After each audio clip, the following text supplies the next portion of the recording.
Hello, and I'm glad you've returned.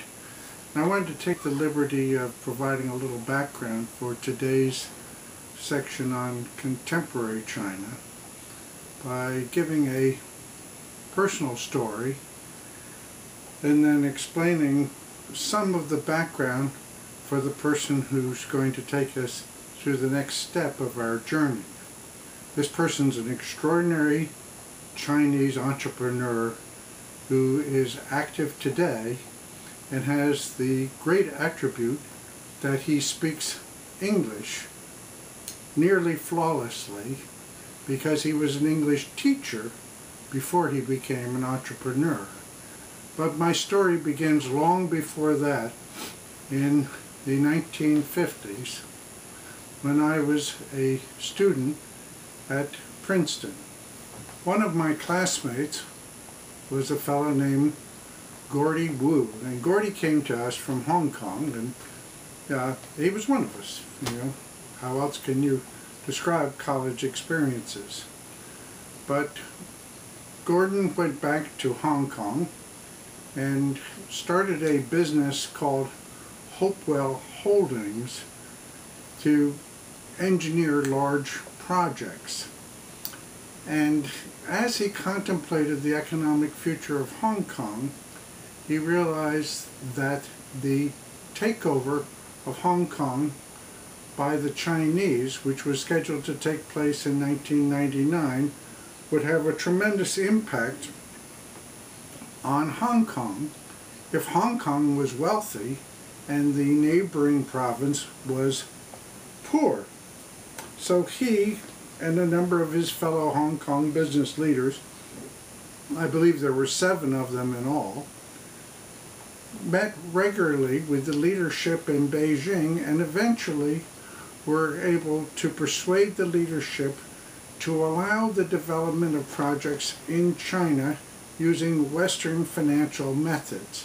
One of the earliest of these was a toll road which Gordy's firm, Hopewell Holdings, built between Hong Kong and Guangzhou, which was previously known as Canton, in Guangzhou province, which has since become a tremendous economic seedbed for China. It was there that the Chinese government first allowed what came to be known as communism with Chinese characteristics. And I'd like to give you a little bit of the history of that development. This is a program which was begun, this socialism with Chinese characteristics, was begun in December 1978 by reformists within the Communist Party of China. And the idea of it was basically to continue to have centralized state control of government and of politics and of business to benefit the greatest number of people, but that they would begin to allow the kind of free enterprise principles of the West to be integrated under the umbrella of overall state control. And that has proceeded forward through a couple of reform stages with very great success. The first stage, in the late 1970s and early 1980s, involved the decollectivization of agriculture, meaning that individual farmers could begin to benefit individually from their efforts. The opening up of the country, at that time then, in addition, there was the opening of the country to foreign investment and permission for entrepreneurs to start up businesses. Most industry remained state-owned. The second stage of reform in the late 1980s and 1990s involved the privatization and contracting out of much state-owned industry and the lifting of price controls, protectionist policies and regulations although state monopolies in banking and petroleum and some other areas continue. And I think we all know about the economic miracle which has taken place in China. Right here we have a chart showing the progress of Chinese economic growth compared with that of India. And you'll notice that beginning in 1978, the year that the reforms began to be introduced, China greatly outstrips the growth of the Indian economy in terms of gross domestic product per citizen. This created a certain effect that deserves comment. Before reform, the government was funded by profits from state-owned enterprises. But as the state sector fell, government revenues also fell, and they dropped from 35% of gross domestic product to 11% of gross domestic product in the mid-1980s. This led to a need for reform, and the tax system was reformed in 1994 when they introduced a value-added tax of 17% on all manufacturing, repair, and assembly activities, and an excise tax on certain additional items. So the reform has moved very rapidly. With that said, now I want to tell you a little bit about Jack Ma, who's going to be moving forward. Jack Ma saw that the small workshops, which in China are called small medium enterprises, and he frequently uses the abbreviation SME for small to medium size enterprises. This is contracted with the abbreviation SOE, which he uses for state-owned enterprises. Jack Ma saw that these small enterprises could advance from being merely workshops to becoming manufacturing enterprises if they could connect with markets, and he devised a method for using the internet to accomplish that. And the result has been that he has had great success. And with that, I'd like to turn this over to Diane Sawyer to carry us through the next step of introducing Jack Ma to you.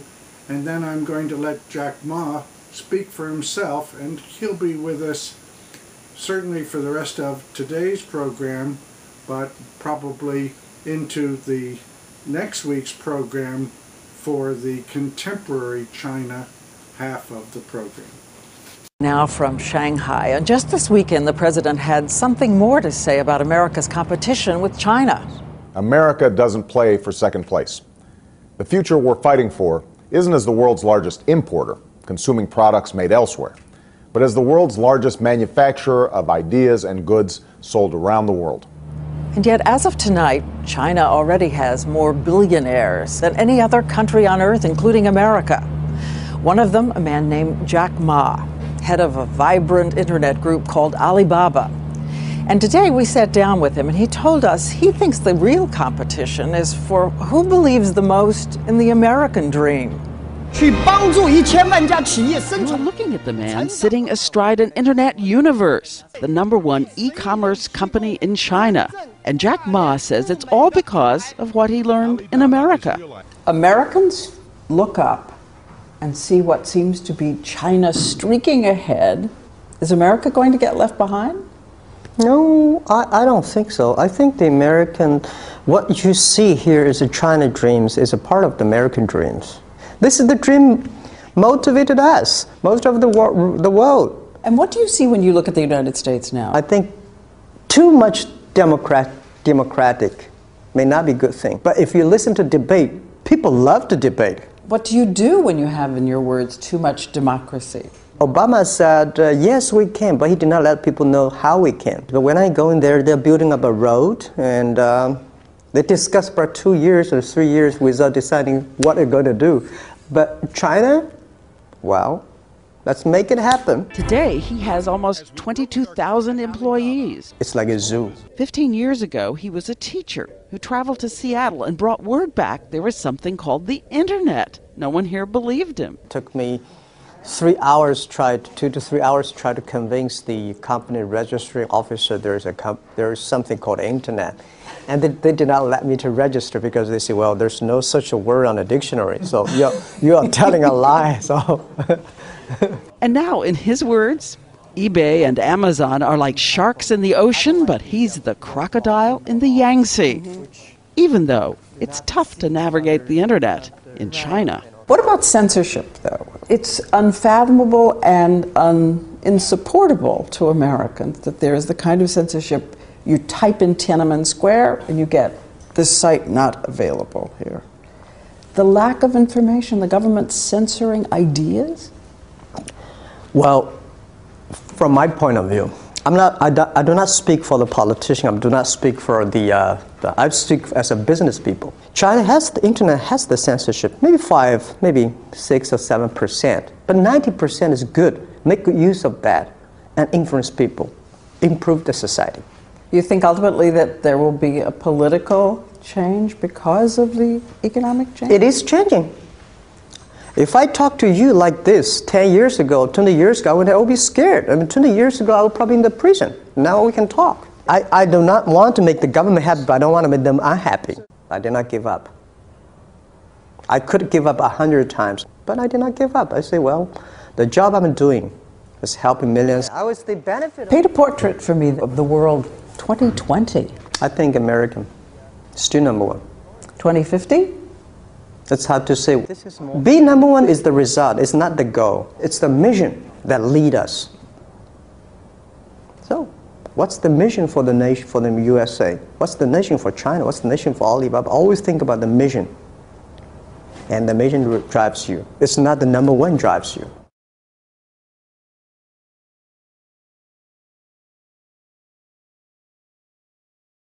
Hello, Jack. How are you? How are you? Good. Fine. Thank you.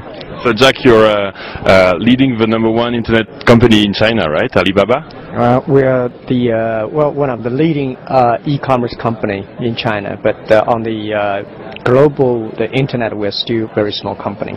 Very small? How small are you? How many employees do you have? Well, we got 5,000 people, employees. 5,000? Right, yeah, and we've got 5 companies in China focus on payment, C2C and B2B and portal sites and search engine. And so what's the fastest growing part of the business?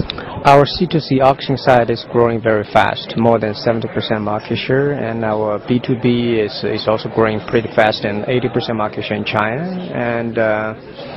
and our payment is also growing very fast. But we just got Yahoo China, so you acquired it. We acquired Yahoo China. So in Europe we get acquired by American companies. In China you acquire them. Well, yeah, we're just learning to how to acquire, but we really, it's a lot of job to acquire a company, and to fix it, it takes more time. And so do you think the Americans and other countries have troubles getting in China? You need to be Chinese in another market to succeed there? I think it's not American companies in China. Most of the multinational companies, when they go to the other countries, they all have problems in facing the local market and meet the custom needs. And I think it's always a challenge. In the future, when Alibaba go global, we will face the same challenge. So, is there any U.S. company that succeeded there in the internet business? Because I hear eBay is not succeeding either. How about Amazon and all the American companies? Well, so far not. We don't see any very successful U.S. internet companies in China. eBay is leaving China. Actually, I think they give up the China market. And Google is still working, and Amazon is not that big in China yet. But they are all great companies, so it takes time for them to learn. I bet in next 5-10 years they'll be back again. Yeah, well, you'll be bigger. What's your agenda in Davos, Jack? Well, I come here just to listening and learning and studying and also meeting friends. But I got 2 panels tomorrow. One panel tomorrow, the other panel the day after tomorrow. What are the topics? My topic is who shapes the agenda tomorrow, 8:30. So it's about you know. I'm very happy to with some great leaders in the world on the same panel, like Murdoch, like Brown of the UK, and chairman of the Goldman Sachs. And so what do you think China will lead? Pardon? What do you think China will lead? Well, China is changing, is developing very quickly. I think that in the in the next 5-10 years, China will take more important roles in the world economy.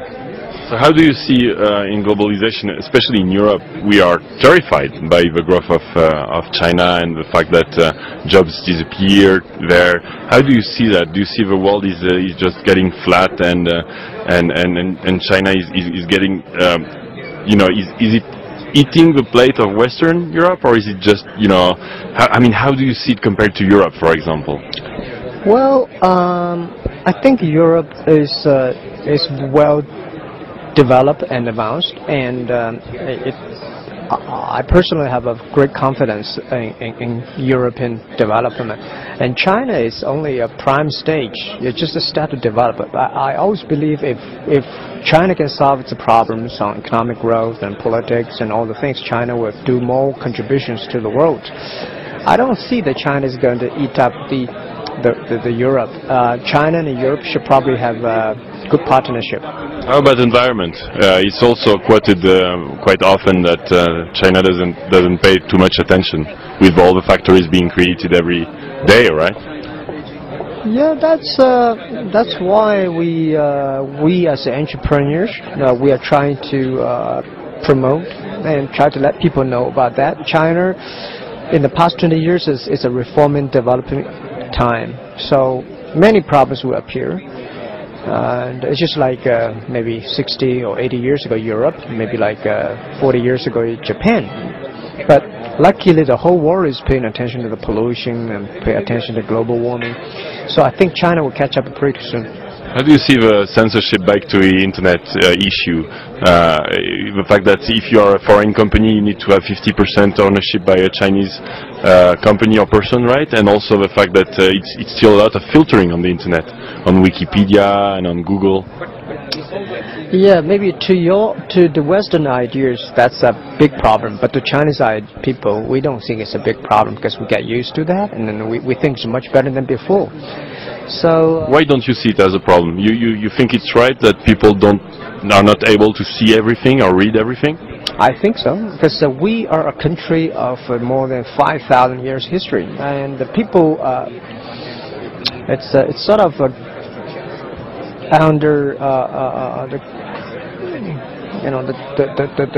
the history. 5,000 years is such a thick history, and we get used to sort of controlled and this kind of way. If you suddenly open the platform like a free democracy, like a Western style way, I think it will be a big problem in China. So it sounds ridiculous to most of Western people. Western people go, well, this is the way, it's right, so you should take the same way. We got to care. As I always talk to a lot of Western kids and people, when they were born, they know what's the freedom, how to protect freedom, democracy, and how to enjoy it. But when we will never know about that. So you suddenly let everybody has the freedom of doing this and democracy and everything. It's going to be disastrous. 1.3 billion people, a lot of people even don't have any culture, don't have any education. So I personally believe we got to do things step by step. And you see the progress. I think we should always see the progress China is making. And it should go its own way. It is on the way. So if I am a blogger in China, for example, can I blog about everything about the government? Well, why you want to blog about government and make people, because internet can do so many good things to China, to the world, and you can do them things about why you want. I mean, make the government unhappy. If you cannot make them happy, just don't make them unhappy. Because I think internet is helping China, can help China, can improve the government, the transparency, but just don't do too much. I see. And entrepreneurship? Do you see many young entrepreneurs creating companies there, Jack? Oh yeah, I'm very excited about that. That's the good thing about it. I'm Do very, you invest in them yeah, I did. as a business angel? Yep. Yeah, I think that's why I'm very confident in China to develop them, because the young people are getting more and more entrepreneurship. They want to do, they want to create, they want to change. But nothing could be changed within one night. Is there something we should learn about the growth in China and the number of entrepreneurship and the overall economic activity there? We've been silent for such a long time. So in the past 20 years, it just light up the spirit of the entrepreneurship, of the innovation of China. So I think when I come to Europe, when I go to Japan, when I come to America, I find that there are so many things with, innovative things. But people in Europe probably don't see it. But when you come to China, you say, oh my God, so how can things like that? Well, we never feel that. Last question, Jack. What's next? Are you going to go global now that you acquired Yahoo China and you're so big in China? You've already acquired companies abroad? No, not yet. We are thinking about that, and we will go global in the next 5 years. So starting by which country? US? US and Europe and Japan are always the three places that we will go. Good luck, Jack. Thanks so much. Thank you.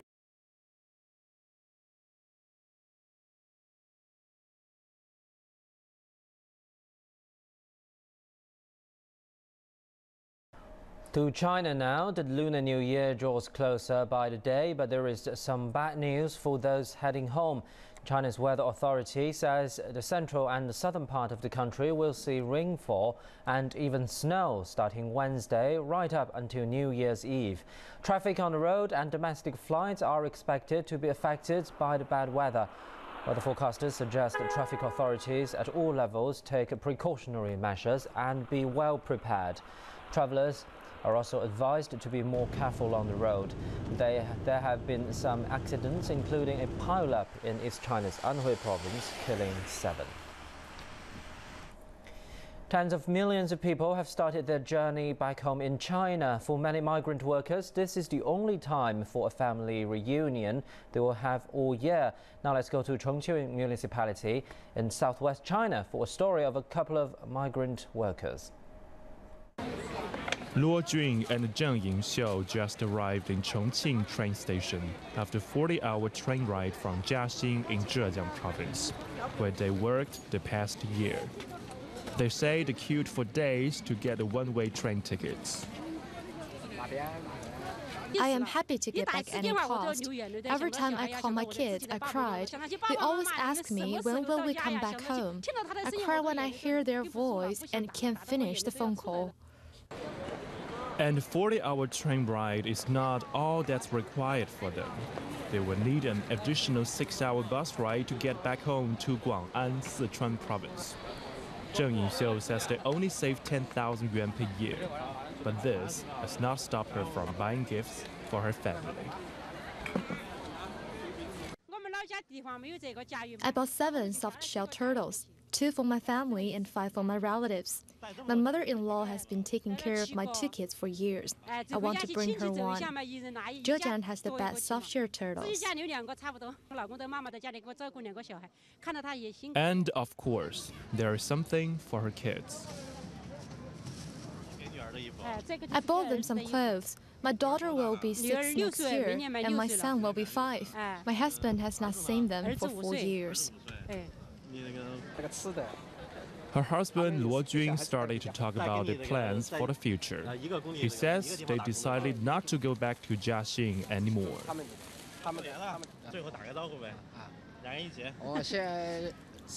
I don't want to leave home anymore. I need to take care of my mom. She's home alone, but we have no choice. My mother is not doing so well, and I just can't spend time with her.